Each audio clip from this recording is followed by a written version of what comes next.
buenos días, DJ Juan Diego, buenos días a los radioescuchas que nos sintonizan en las frecuencias de Telemetro Radio, nos ven por streaming a través de Metcon Go y en señal de televisión abierta por RPC Televisión, Canal 4. Hoy es martes 4 de enero del año 2022. Es el cuarto día del año, me faltó Flor para hacer esa presentación, por ahí debe estar llegando. Y faltan 361 días para culminar este año 2022. Y hoy es el Día Mundial del Braille, el sistema que utilizan las personas no videntes para poder leer, para poder enterarse a través de medios escritos en braille, en sistema braille. Y ese día se celebra en honor a Luis Braille, quien nació el 4 de enero precisamente, pero de 1809. En las efemérides del día de hoy tenemos que el 4 de enero de 1493, desde el actual Santo Domingo, en la isla La Española, Cristóbal Colón y sus navegantes emprenden el camino de regreso a España, después del descubrimiento de América el 12 de octubre de 1492.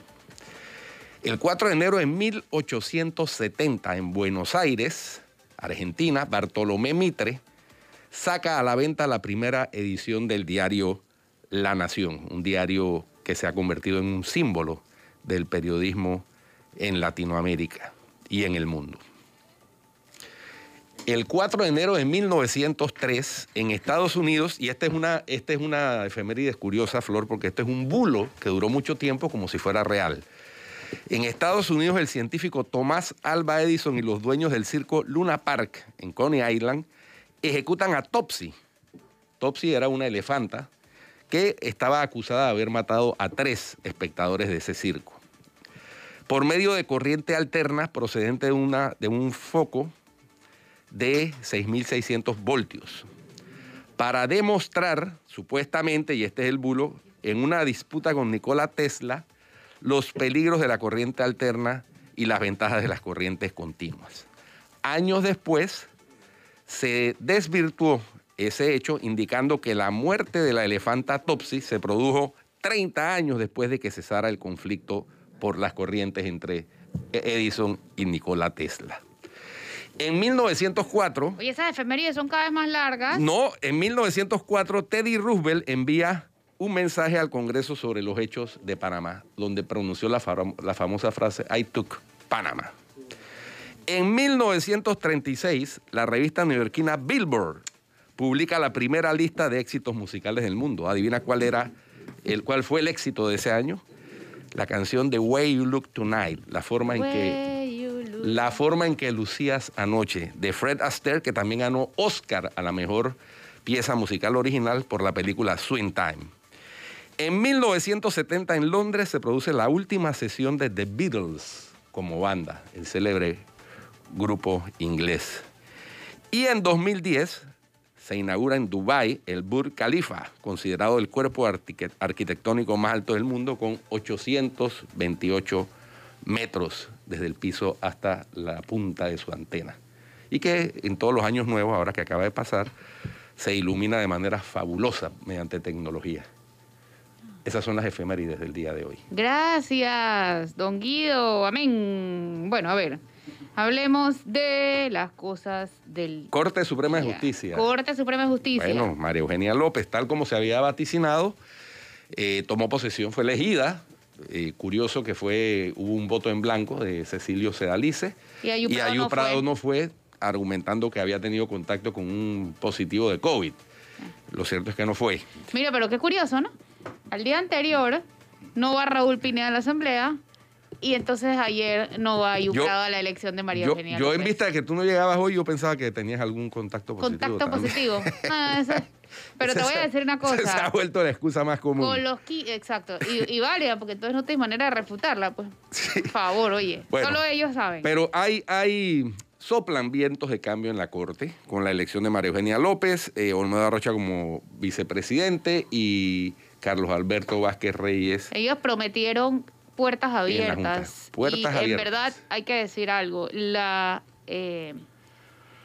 deuda de la Corte es muy grande, así que los retos son aún mayores. Puertas abiertas implementación de la carrera judicial por fin, y ya con 15 millones de dólares No hay excusa. que va a aportar el Estado. Auditorías de la labor de los jueces, eso es importantísimo, porque si hubiera auditorías de la labor de los jueces, con toda seguridad hubiera correcciones que hacer y movimientos que hacer en jueces que no resisten una auditoría. Que no resisten una auditoría no solo desde el punto de vista judicial, sino a los fallos que emiten. Y entonces, ¿de qué sirve que un fallo erróneo, con mala apreciación, sea corregido por un tribunal superior de apelaciones o incluso por una casación en la Corte Suprema de Justicia, si a ese juez o a ese tribunal que tomó esa decisión no le ocurre nada? Ahí es donde tiene que implementarse un sistema de supervisión de los fallos. Los jueces son independientes, pero eso no significa que puedan hacer lo que les da la gana. Tienen que fallar en derecho, con base en la sana crítica, es decir, y con unos tiene que parámetros haber un ojo crítico éticos. encima, alguien que le pare Así es. el happy a la gente. Mira, no se nos olvida algo, y tiene que ver con la ausencia de Ayub Prado ayer. Cuando María Eugenia López promete que va a someter a concurso los cargos en el sistema penal acusatorio, significa que muchos de los que nombró Ayub Prado de a dedo, de rosca, van a salir. Bueno, pues que están temporales, ¿no? Pero, por supuesto. Pero en la esa es temporalidad- consecuencia de haber sido designados de a dedo. Pero en la temporalidad está la conveniencia. Lo que quiero decir es que esta es una decisión que no favorece el actuar de José Ayub Prado. Así que quizás por eso no fue ayer. Y que sí favorece a la correcta administración de justicia, o debe favorecer, digámoslo así, para ser moderadamente de justicia. Debe favorecerla, por supuesto. Hay otros temas importantes. Yanivel Ábrego, la prensa publicó ayer un contrato que Yanivel Ábrego hizo con una empresaria. Vi que la prensa aclaró. Sí, Es decir, parece que ese contrato nunca se materializó. es correcto. Pero había una resolución, que es lo que quiero destacar, que estaba firmada por Yanivel Ábrego, que autorizaba la contratación de esa empresa para dictar las conferencias. Lo que pasa es que después Domi. no se concretó. Correcto, la empresaria Doris Bolaños. De Domi, empresa Domi. Es correcto. Bueno. Y hay otras cosas importantes. No se concretó por causas ajenas a la voluntad de Yanivel y de Domi. Es decir, si estuviéramos hablando de la comisión de un delito, solamente en gracia de comparación, se produce la figura de la tentativa. Pues Cuando claro. no se concreta la comisión del delito por causas ajenas de la voluntad de la gente. Es correcto, es correcto. María Eugenia López tiene en su despacho, antes de olvidarme de esto, el matrimonio civil de parejas del mismo sexo. Este proyecto está en espera de fallo desde el año 2016. Eso lo tuvo Fábrega, que ya salió, y pasó al despacho y a las manos de María Eugenia. Hoy presenta a la Corte, así que a ver si se agiliza esa decisión. Sea cual sea la decisión. Sea cual sea, pero hay que tomar la decisión. Hay Hay quienes me dicen que María Eugenia López es más bien conservadora. No importa, esa pero materia. lo que sea, igual eso va a llegar a la Corte Interamericana de Derechos Eso va a Humanos llegar. Y el resultado va a ser el mismo, demorará más. Si Panamá no aprueba el matrimonio igualitario, pues será demandada la y vamos a normativa. ganar igual que en todos lados. Y la Corte Interamericana ha fijado ya una posición. Pero sobre el tema. mi punto Así es que digan sí o que digan no, pero que Sí. digan algo. El trabajo es fallar. Ahora, Ya sea a favor o en contra, pero fallar, Flor, no dejar las cosas ahí Flor, muriendo. independientemente de la posición ideológica, religiosa, de Uno puede ser conservador y apoyar el matrimonio igualitario. De ser conservador, exacto, Cierto. o liberal. Los jueces, los operadores judiciales están en la obligación de hacer lo que se llama el control de convencionalidad. Cuando la Corte Interamericana de Derechos Humanos, con base en la Convención Americana de Derechos Humanos, emite resoluciones de carácter judicial o consultivo, son de carácter obligatorio para los estados, para todos los estados, no solo para el estado involucrado en el caso que produjo la sentencia. Entonces, en eso consiste hacer el control de convencionalidad por parte de los operadores judiciales. Y además no imponer sus creencias sobre lo que dicta la ley. Eso es importante. Sí. Otro tema importante, ayer fue detenido en Panamá un militar que está vinculado al homicidio del presidente haitiano. ¿Se acuerdan eso del tema del año pasado? Bueno, el tipo estaba en Panamá. ¿Un ex militar colombiano o era? Sí, Sí. un ex militar colombiano, un militar sargento colombiano, retirado que sí. se llama Mario Antonio Palacios. Que formaron un comando mercenario, ¿no? Exacto, tenía alerta roja de Interpol, estaba aquí en Panamá y en teoría va a ser deportado. A Colombia. Sí. Otro tema que es importante es el accidente aéreo en Chame. Sí, una avioneta con matrícula norteamericana. Entiendo que estaba el registro a nombre de un ciudadano canadiense de Ontario y los 5 pasajeros se logró rescatar hasta ahora a 3. Hoy se reiniciaba la búsqueda. La operación de 2. Pero ¿sabes qué? Ojalá con vida. La última información, pero ayer había rodado. Sí, hubo un error en la comunicación del cuerpo de bomberos. Es correcto. ¿Verdad? Pero sí es importante aclarar que han rescatado a 3. Falta rescatar a 2. Una tiene 70 años y el otro tiene 56 o 57, no me acuerdo también. Bueno, ojalá aparezcan y con vida. Es correcto. Era un avioncito bastante viejito, ¿no? Una Cessna del año 1965. Pero viste a Martinelli ganando gracias. Dije, es que como yo estoy por el área, yo también voy a ayudar a buscarlo. Colaborando. No, que nos ayude ya que está por el área y que tiene un avión a buscar la pinchadora, hombre. Ayúdenos, por favor, ayúdenos. Ayer se dedicó a hacer tweets de esos ganando gracias. En ese y otros casos. Bueno. Oye, y otra cosa. Yo sí vi a Martinelli sobrevolar 2 veces este fin de semana por las playas. ¿En su helicóptero? Sí, bajito. Oye, ¿qué será el avión? Pregúntale a Guatemala. No, pregunta suelta, porque aquí se nos dijo, por parte de él y del señor vocero de él, que ese avión iba a tener una audiencia en 15 días. Rapidito. 15 días, han pasado 15 meses. Han pasado mucho más de 15 días. Sí. Y ahí sí el avión en Guatemala retenido. Oye, hubo 2 declaraciones que me llamaron la atención de Paco Sucre. Primero, una positiva y una negativa. La positiva, que por fin vi algo de sensatez en sus palabras, es que asegurar el año escolar es prioridad, carnavales no. Me parece positivo sobre todo porque él es el que ha estado, junto con los gremios educativos, frenando la apertura de las escuelas. Entonces, al parecer, se iluminó, el año nuevo lo iluminó. Entonces, ahora ya piensa que es importante abrir las escuelas. Me parece perfecto. Lo que decíamos ayer de que con la vacuna ya pediátrica en Panamá, ya las primeras 60,000 dosis, y si se inicia un proceso coherente, adecuado y ágil de vacunación, de aquí al 7 de marzo deben poder iniciarse con la mayoría, digámoslo así, si no todos, la mayoría de la población infantil o de edad escolar vacunada. Digo, pero es que, ya están vacunándose a los niños de 12 a no, 18 años. De 5 a 11 se empieza con enfermedades crónicas. Sí, correcto. No es a todos los niños todavía. Correcto, pero una vez se termine, sigue el siguiente paso, Pero bueno, esa fue la positiva que encontré, sobre todo porque ha cambiado su parecer y me parece positivo ese cambio. Y la segunda que en verdad me hizo ruido es el no vacunar a un niño puede ser tomado como maltrato infantil. Bueno, es que oye, si no yo conozco padres que simplemente quieren esperar un poquito más, son totalmente pro vacunas. Simplemente con esta, que es nueva, quieren esperar un poquito más. Eso no los hace antivacunas, eso no los hace maltratadores. De hecho, están tratando de proteger a sus hijos. Sí, Flor. Yo creo que es un poco de más. Fue una declaración un poquito, digámoslo así, ruda. Me parece injusta. Pero sí es cierto que la variante Omicron está afectando a muchos niños no vacunados. Por supuesto. En Estados Unidos, los hospitales pediátricos están colmados de niños no vacunados. Con la variante Omicron, por supuesto. No se ha producido todavía ninguna muerte, afortunadamente. Pero sí, o sea, es obligación de los padres proveerles a los niños seguridad, las medidas sanitarias de seguridad y de salud adecuadas. Y entre esas está la vacunación. Sí, pero yo no creo que es un padre que decide... Yo de verdad te digo, yo sí voy a vacunar a mi hija. Pero entiendo a los papás que deciden, me parece respetable y no creo que sean ningunos maltratadores, hombre. Flor, ¿sabes que a propósito de la vacuna, el fin de semana que estaba yo allá descansando, me puse a leer una revista vieja. Hamaca. Sí, me puse a leer una revista vieja del año 2017 y encontré un artículo interesantísimo sobre la vacuna contra el dengue hemorrágico. La vacuna contra el dengue hemorrágico es muy similar a la vacuna anti-COVID.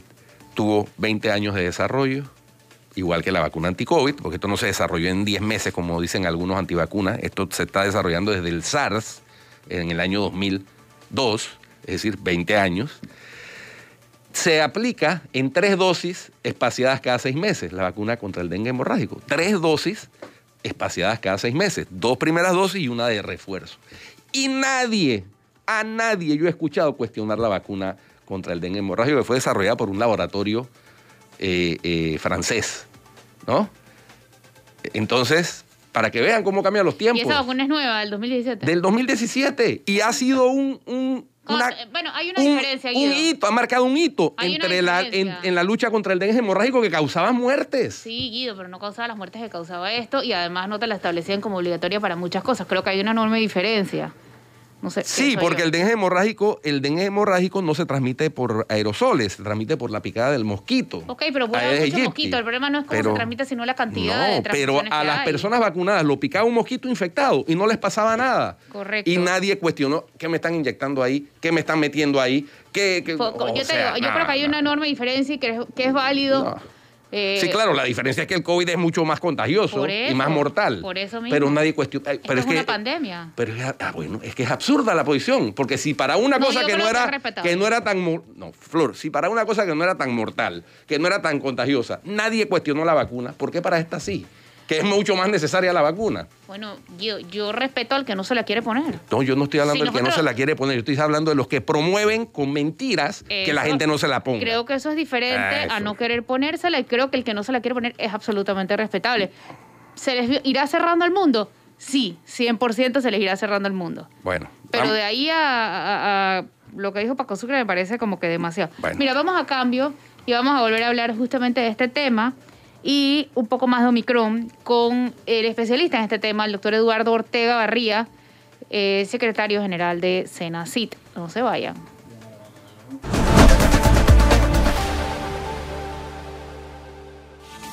Ya estamos de regreso con más. Tenemos a nuestro invitado en línea, el doctor Eduardo Ortega Barría, secretario general de Senacit. Bienvenido, doctor. Buenos días, Flor. Un placer estar aquí. Gracias por la invitación. Doctor Ortega, háblenos un poquito. Primero yo quisiera, porque como siempre hay temas en boga y entonces ahora han sacado un tema que ya se ha aclarado por parte de los científicos, pero los anticientíficos siguen promoviendo el pánico. Ahora hablan de la flurona, como si se tratara de una nueva variante y resulta ser que es una coinfección, algo que es viejísimo, existe de que el mundo es mundo, para que nos aclare un poquito usted sobre ese tema. Muchísimas gracias. De hecho, es muy común, y sobre todo en el hemisferio norte, en este momento tienes la mayor circulación de virus respiratorios, y eso incluye el virus de la influenza e incluye el virus sincitial respiratorio que afecta sobre todo niños pequeños y otros virus respiratorios. Si tienes un brote de Delta y Omicron simultáneamente, no nos debe sorprender que una persona tenga 2 virus al mismo tiempo. No es raro. Creo que se hizo mucho ruido y creo que terminamos asustando a las personas e incubando nuevos nombres y acrónimos que no serían necesarios. Doctor, hablemos un poquito de las estadísticas del COVID en Panamá en este momento. Si bien es cierto, ayer por ejemplo hubo 5 defunciones, el porcentaje de defunciones en enero del 2022, el 3 de enero, eran 3 defunciones. Y el 3 de enero del 2021 fueron 37. Eso es 2.1% versus 0.02%. Yo creo que eso deja clara la efectividad de las vacunas. Sin ninguna duda, Flora, estamos en una situación diferente y también tenemos que recordar que en Panamá la variante que está circulando de manera predominante es la variante Delta. Y sabemos que la vacuna que estamos utilizando, las 2 que estamos utilizando, protegen contra la variante Delta y sobre todo que nosotros comenzamos a vacunar masivamente en este país en julio y agosto cuando la variante Delta estaba introduciéndose en el país. Ahí vacunamos el mayor número posible de panameños y esas personas tienen una respuesta inmune relativamente reciente. Lo que pasa es que ahora ya tienes 4 o 5 meses del mes de julio y ya comienza a disminuir la protección contra la infección leve y comienza a incrementarse el número de personas infectadas, razón por la cual se acortó el tiempo para el refuerzo a 3 meses para poder ayudar a fortalecer la respuesta inmune. Y la discusión, Flor, está de si realmente este es un refuerzo o realmente hace parte del esquema primario de la vacunación. Creo que lo estaban discutiendo ustedes previamente. Esta vacuna muy probablemente es una vacuna de 3 dosis, no es una vacuna de 2 dosis. Se desarrolla como 2 dosis, se le da un intervalo de 3 semanas por la urgencia de impactar la pandemia en la que estábamos viviendo. Nos hemos dado cuenta ahora que es posible que esta vacuna requiera 3 dosis en lugar de 2. Doctor, pero Israel, ya está vacunando a mayores de 60 años, personal médico y personas con comorbilidades con una 4ª dosis. Y generalmente... Nosotros... Sí, perdón, adelante, Flor. Lo que ha pasado en Israel se ha venido replicando en los demás países con un par de semanas o meses de diferencia. Entonces, ¿son 3 o son 4? A ver, nosotros estamos aplicando 4 dosis también para las personas inmunocomprometidas. Recordemos, las personas inmunocomprometidas que reciben 2 dosis, solamente 50% responden a esas 2 dosis. Por lo tanto, recomendamos que esas personas en un intervalo de 2 meses recibieran la 3ª dosis. Lógicamente, esas personas van a requerir entonces un refuerzo 3 meses después. En nuestro país, en Panamá, ya ese segmento de la población tiene una recomendación de 4 dosis. Cuando le toque su refuerzo 3 meses después de la 3ª dosis, se le va a poner la 4ª dosis. Ahí, ¿cuántos tenemos, Flor, el día de hoy? Casi 9,000 personas, 8,000 y poquillo más. Es un grupo especial. ¿Quiénes están ahí? Trasplantados, leucemias, tumores sólidos, personas que reciben algún tratamiento inmunosupresor por alguna razón, como cuáles: artritis reumatoidea, enfermedad inflamatoria crónica del intestino y otro tipo de enfermedad, lupus, por ejemplo, enfermedad del tejido mixto conectivo, que requieren tratamiento inmunosupresor. Ese grupo ya en Panamá tiene una recomendación de 4 dosis. Así que Israel lo está haciendo en un grupo especial. Ellos están tomando otras consideraciones. Creo que es muy prematuro nosotros hablar de una 4ª dosis para el resto de la población. Los 9,000 panameños inmunosuprimidos o 10,000 que tenemos en el país, esos van a recibir 4 dosis porque sabemos que 2 no les sirve, 3 es su esquema completo, por lo tanto le toca un refuerzo 3 meses después de la 3ª dosis. Doctor, usted dijo en su respuesta, no está acá a pasar la anterior, que la variante que está predominando en Panamá es la Delta. ¿Qué cantidad de las pruebas que se hacen las personas llegan al Gorgas para evaluarse y determinar qué variante es? Porque yo leí la vez pasada que era solo como el 5 o el 10%. ¿Cómo se puede determinar qué variante es con apenas el 5% estudiado? Gracias, Flor. A ver, antes de que apareciera Omicron, el Gorgas tenía un número de pruebas que enviaba secuenciación genética. Recordemos que eso es un sistema especial, automatizado, que lee las letras que hacen parte de todo el virus. Este es un virus que tiene aproximadamente 30,000 letras. Es un pequeño libro de 30,000 letras. Eso toma un tiempo para poder hacer la secuenciación. Ahora tenemos un organismo diferente. Este organismo mutó, como ya sabemos, tiene 50 mutaciones diferentes. Una de las mutaciones, Flor, causa lo que se llama una delesión.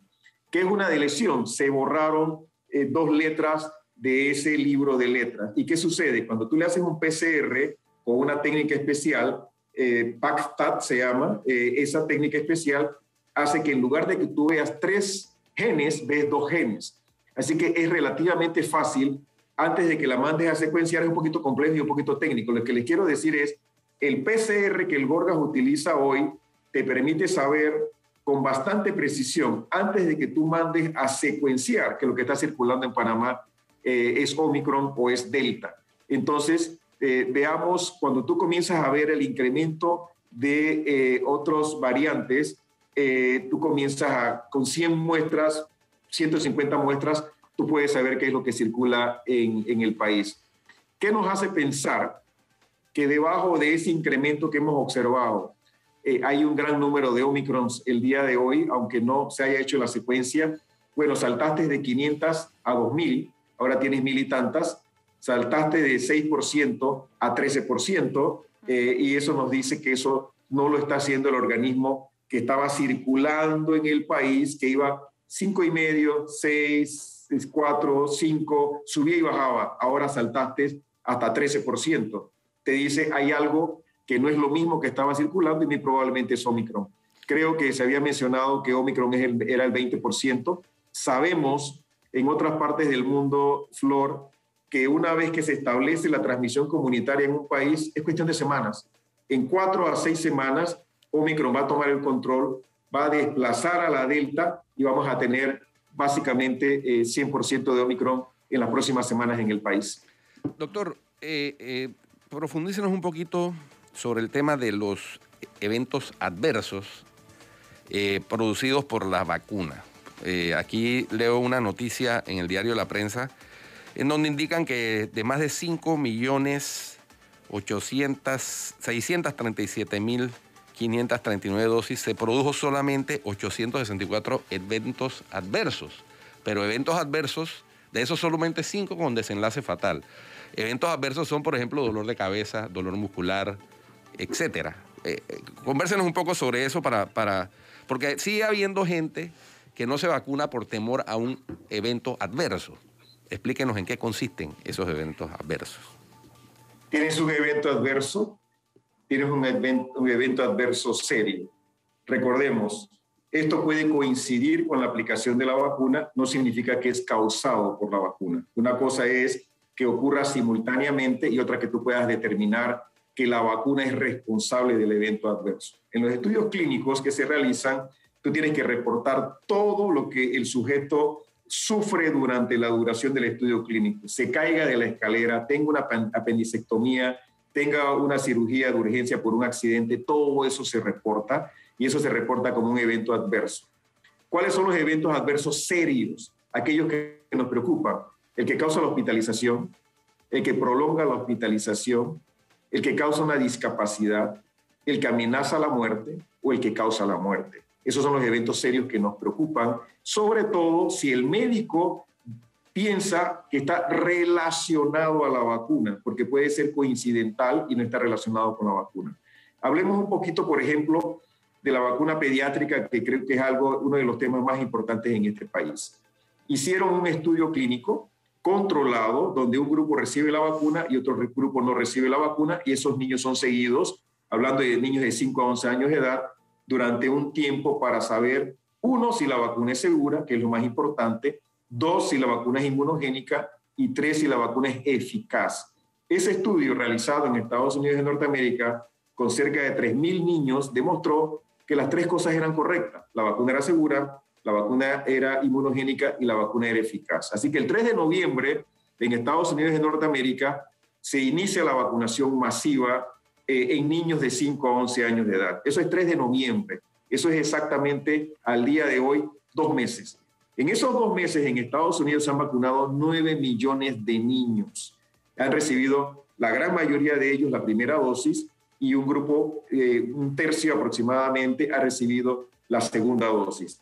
Hemos seguido la información de los Estados Unidos de Norteamérica para estar seguros que cuando iniciamos la vacunación en Panamá, la vacuna es segura. ¿Qué sucede? Los norteamericanos tienen 3 sistemas de vigilancia, por lo menos, que evalúa la seguridad de la vacuna.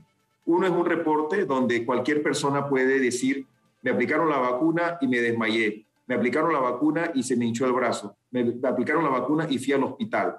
Eso es un sistema que se llama pasivo. Usted llama y todo entra a esa base de datos. Cualquier persona, el médico, el familiar de la persona o el mismo paciente puede llamar y esa información se va acumulando y se va analizando. Doctor, es lo que se conoce como bias, ¿sí? Doctor, hay otro un poquito más específico que está basado en un sistema más activo que utiliza el teléfono, donde las personas se les invita a participar y las personas reportan a través de su teléfono cualquier cosa que les pasa durante la vacunación. El tercer sistema es diferente. Utiliza una red de hospitales a lo largo de Estados Unidos y Norteamérica, donde esos hospitales captan la información y la envían al CDC y la FDA. ¿Qué dicen estos 3 sistemas de vigilancia en Estados Unidos y Norteamérica? 9 millones de vacunas administradas, se confirma la seguridad de la vacuna. ¿Qué es lo más común? Dolor de cabeza, malestar general, dolor muscular. Un quinto de los niños, 15 a 20%, presentaron fiebre ¿sí? Y no se presentaron adversos severos, excepto hay un número muy pequeño de niños. De 9 millones hay 11 niños en ese grupo de edad que presentaron síntomas parecidos a una miocarditis. ¿Cuál es la frecuencia? 1 en 1.000.000. ¿Cuál es la frecuencia de la miocarditis viral en esos niños? 1 por 100.000. O sea que la vacuna es mucho más rara asociada a cualquier evento adverso serio que la no vacunación. Entonces se confirma la seguridad de la vacuna. Tenemos la vacuna en Panamá. Ya sabemos por estudios clínicos y por los 3 sistemas de vigilancia en Estados Unidos que la vacuna es segura. Por lo tanto, nosotros en Panamá ahora estamos confiados de que cuando comencemos la vacunación no vamos a tener eventos adversos en los 516,000 niños panameños de 5 a 11 años de edad que tenemos y que queremos vacunar. Doctor, 2 preguntas adicionales. Primero, relacionado con lo que acaba de decir, escribe un televidente que, ya que habla de efectos adversos, ¿cuál sería el rango de tiempo en el que suceden? Gracias. Los eventos adversos se presentan los primeros 2 días después de la vacunación y son leves a moderados. De hecho, los niños de 5 a 11 tienen menos efectos secundarios que los niños de 12 a 17 años de edad. No solo tienen menos efectos secundarios, estos son de menos duración y se presentan sobre todo con la segunda dosis de la vacuna. Son discretamente más frecuentes que con la segunda dosis que con la primera dosis de la vacuna. Nada diferente a lo que hemos observado, menos efectos secundarios. Recordemos que esta dosis es más pequeña. Estos niños de 5 a 11 están recibiendo 1/3 de la dosis de los niños de 12 y a 17 años de edad, o sea, de los demás de 12, el resto de la población del mundo recibe 30 microgramos, los niños van a recibir 10 microgramos, 1/3. Y les recuerdo, Flor, hay 9.000 millones de dosis de vacunas administradas a nivel mundial. Nunca en la historia de la humanidad se había aplicado tan masivamente una vacuna en tantos grupos de edad, desde 12 adolescentes, adultos jóvenes, adultos mayores. Jamás había ocurrido.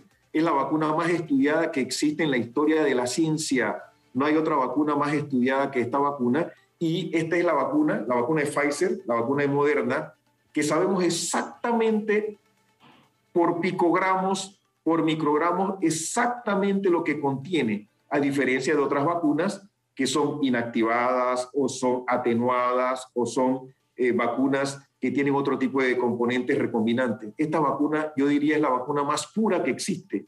Se produjo por métodos químicos. Se utiliza un matraz de vidrio donde se agregan los componentes, se limpian los componentes, se calcula lo que va en el vial y sabemos exactamente, microgramo a microgramo, la concentración y cada uno de los componentes de la vacuna. No hay un solo componente ahí que no sepamos lo que es. Doctor, y en el caso de los niños en Panamá, ustedes los expertos han dicho algo distinto a lo que ha dicho la farmacéutica, y es que recomiendan que el espacio entre la primera y la segunda sea de 6 a 8 semanas. En Panamá, y Pfizer recomienda 3 semanas, 21 días. En Panamá vamos a seguir lo que dice la farmacéutica, lo que dicen los expertos para la segunda dosis de niños. Muchas gracias. De nuevo, la vacuna fue desarrollada en el medio de una pandemia. Queríamos impactar la pandemia y salvar vidas. El fabricante pensó que 3 semanas era un buen compromiso entre que la vacuna funcionara y la velocidad para producir la vacuna. Aquí estábamos a 100 por hora en términos de tener una vacuna que salvara vidas. Ahora sabemos que si espaciamos la vacuna un poco más, la respuesta inmune es mejor. Y por eso hay países que la han espaciado 42 días, que la han espaciado 6 semanas, 6 a 8 semanas. Nosotros en Panamá, por la parte operativa, Flor, vamos a usar 4 semanas. Es más fácil traer a una persona cada mes para vacunarlos y poner en la segunda dosis que estar 6 semanas o 8 semanas. 8 semanas son 2 meses y también es fácil decir 1 de enero, 1 de marzo. Sí, de nuevo, tu pregunta es muy buena.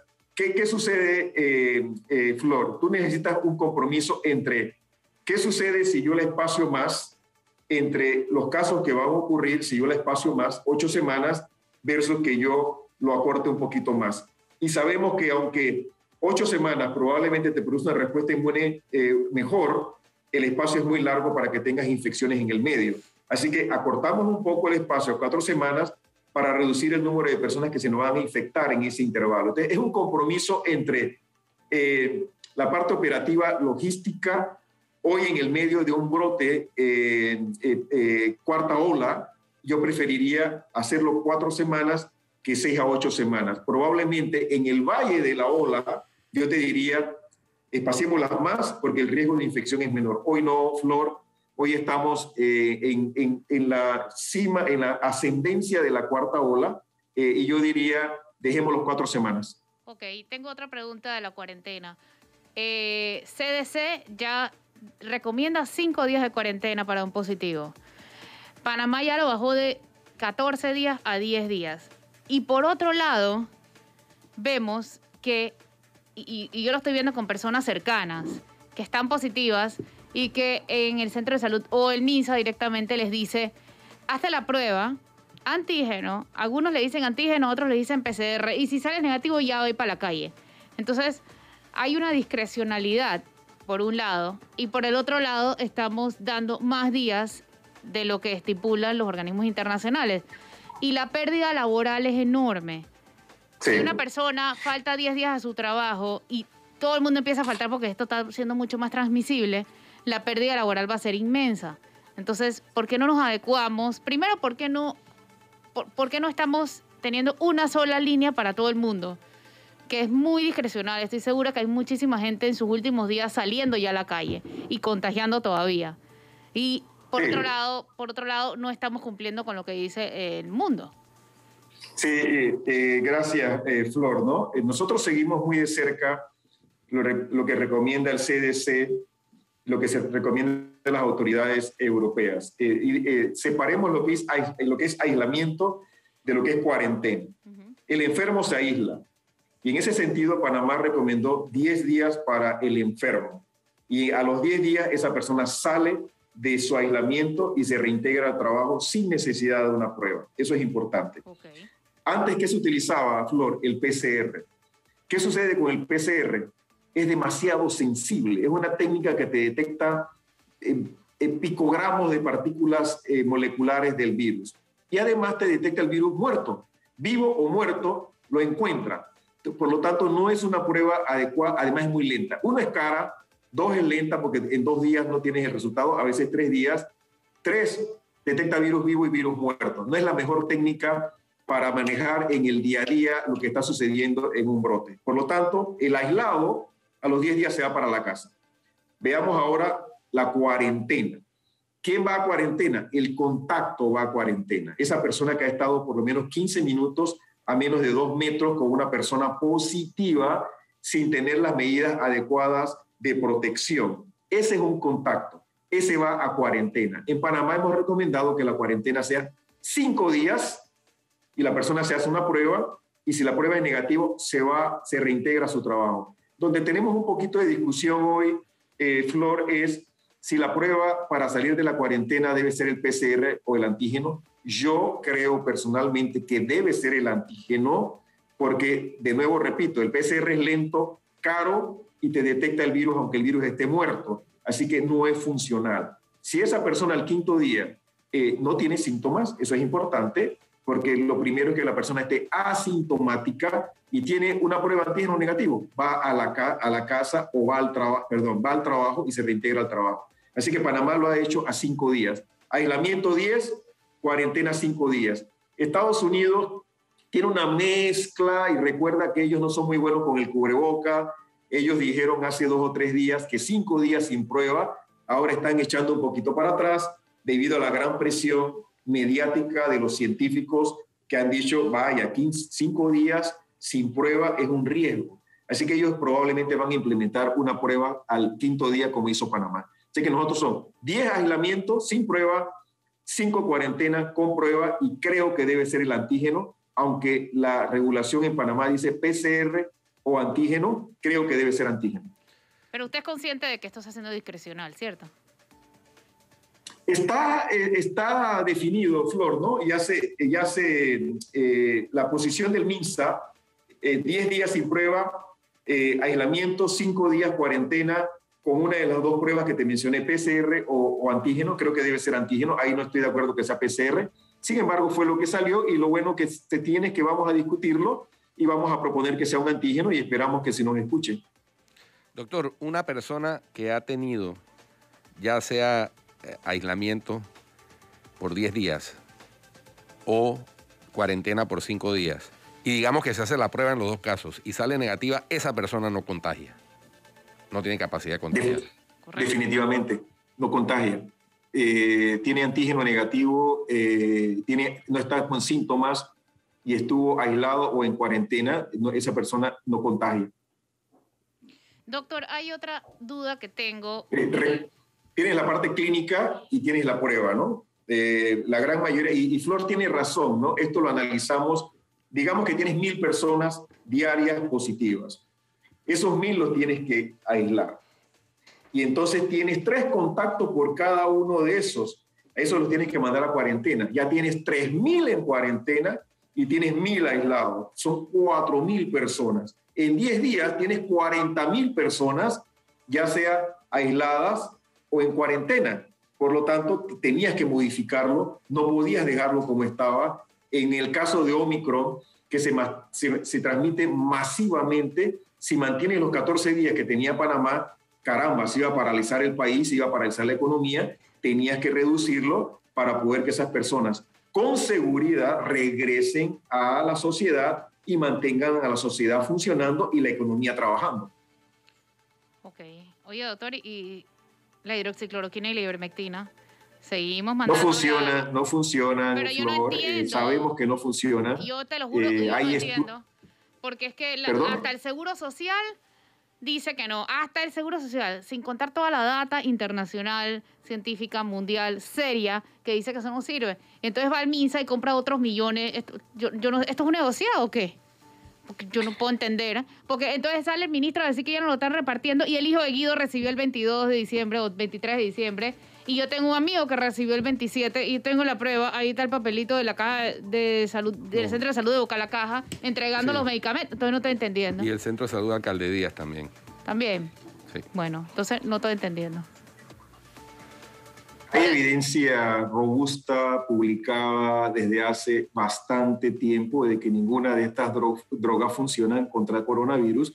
No son antivirales, tienen algún efecto antiviral en el laboratorio, en los experimentos que hacen los científicos, y tienen algún efecto publicado hace mucho tiempo contra algunos otros virus, pero no hay evidencia de que estas dos drogas funcionen en contra del coronavirus. Hoy tenemos por lo menos 2 drogas que sí funcionan. Tenemos una droga de Pfizer que tiene una eficacia cercana al 90%. Tenemos una droga de MSD de Merck que tiene una eficacia de aproximadamente 30%. Tenemos monoclonales que también funcionan. Tenemos Remdesivir que existe en Panamá, que hoy sabemos que si tú lo aplicas en los primeros 3 días antes de hospitalizarte, tiene una eficacia por arriba del 80%. Tenemos drogas. Algunas de ellas ya están en Panamá, pero recordemos, para tratarte tienes que estar enfermo. La vacuna se utiliza para evitar que tú te enfermes. Sí, doctor, así que estos tratamientos no reemplazan. Usted está en contacto permanente con el gobierno y con el ministro Sucre. ¿Cuál es la explicación que le da el ministro Sucre a usted de esta compra que va contra toda data científica? Porque al país no le han dado esta explicación. ¿A usted sí? ¿O a usted también lo ignora? No, Flor, yo no participo en discusiones relacionadas con tratamiento. Yo soy un experto en vacunas y me siento en la mesa de discusión de vacunas, así que no te pudiera decir las discusiones que llevan a la utilización de estos 2 tratamientos. No participo en esas discusiones. Wow. Bueno, Guido, Alejandro. Listo. No, muchas gracias, doctor Ortega. Muy ilustrativo. Conversando con el doctor Ortega, he recibido no sé cuántos mensajes de antivacunas que insisten en que algún día se va a saber la verdad y que no sé Guido, qué. Yo creo, Guido. Y que se ocultan las cifras de los muertos por las vacunas. Bueno, es yo creo, Guido, que tú tienes que cambiar de amigos. No son amigos. No son amigos. Yo creo que yo lo activé probablemente. Son grupos. Flor, quizás lo activé yo. Son grupos, no son amigos. A ver, veamos. No perdamos el tiempo, Guido, son muy pocos. A medianoche de hoy, tú salte de esos grupos, Guido. No, porque es que... De pura, 2022, de pura. No, lo que pasa es que son grupos en donde hay 1 o 2 elementos de estos nocivos, pero la mayoría son gente sana y positiva que aporta. Guido, 90% de los panameños vacunables se fueron a vacunar por lo menos con una dosis. Así es. O sea, el panameño escogió la vacuna. Hay 10% que no se han puesto ninguna dosis de vacuna de los vacunables, pero no son antivacunas. Yo diría que el gran porcentaje tiene dudas, algunos tienen temores, algunos están confundidos. El panameño decidió. Creo que es un ruido innecesario. Si no se quieren vacunar, que no se vacunen. La selección natural se encargará de eso. Los que están confundidos, por favor, vayan a vacunarse. Contra Omicron, les doy la información de Omicron.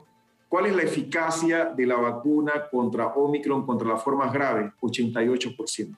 Doctor, antes de que nos vayamos, porque nos tenemos que ir, yo quisiera preguntarle cuántas personas que se han puesto la primera no se han puesto la segunda, porque en diciembre, según usted, esa cifra era de 335.000 personas.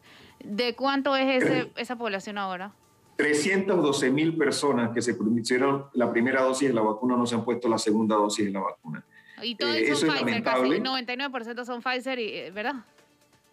De hecho, el 100% que se puso AstraZeneca se puso la segunda dosis. Eso es impresionante. Ya bajó de así que esos 312.000, todos son Pfizer. Son personas que se pusieron una dosis de Pfizer y no se pusieron la segunda.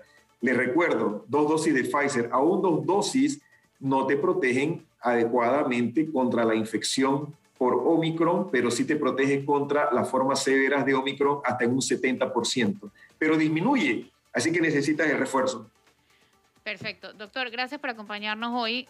Gracias por su paciencia y su docencia de siempre. Y que tenga buen día. Pues ya buen venimos día, nosotros. Y feliz año. Muchas gracias. Hasta luego. Todavía estamos en la primera semana del año, así que feliz año. Feliz año. Bueno. Buenos días. Ya volvemos.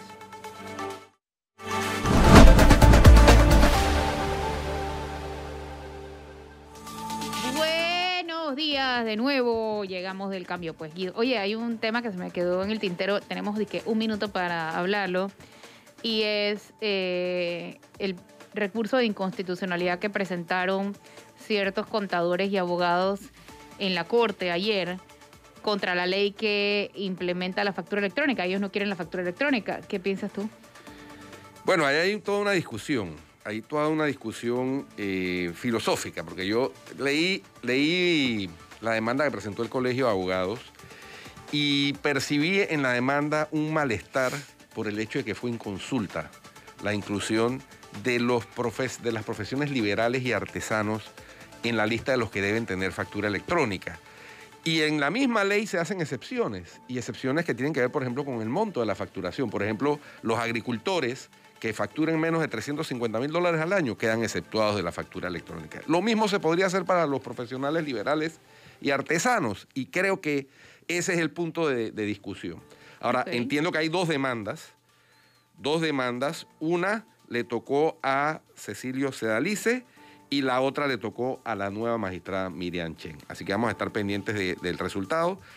Yo creo que la DGI también tiene en la misma ley la facultad de exceptuar algunas actividades.